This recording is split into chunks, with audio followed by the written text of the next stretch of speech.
म्हणजे उद्या देवेंद्र फडणवीसांनी समजा आता चांगल्या भाषेसाठी सुरू केलं समजा, लबाड लांडगं ढोंग करतंय, पाणी मागण्याचं सोंग करतंय. ठीक आहे आमच्याकडून काही चुका झाल्या असेल, मी काही नाकारत नाहीये. तुम्ही विरोधी पक्षनेते असूनही तुमच्या वेळेस एकही उमेदवार निवडून आला नाही.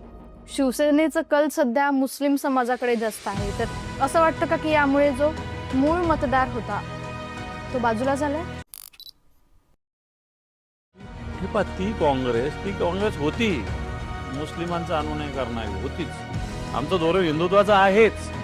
ते तर म्हणतात मैं पठाण का बच्चा कोण? मोदी. इसका मतलब क्या है?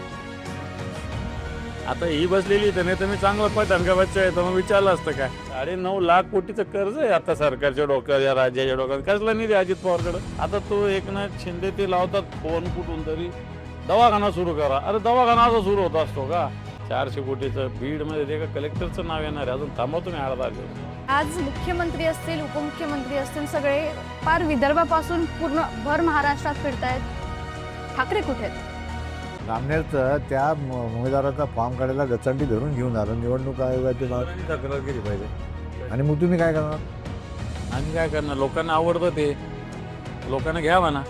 कुत्र्याचे निकाल लागतात कोर्टामध्ये लवकर, कबुतराचे लागतात. आणि शिवसेनेचं 3 वर्षांनी कोर्टात त्याचा निकाल नाही लागत. काय किंमत आहे याची? कॉफीची किंमत काय आता?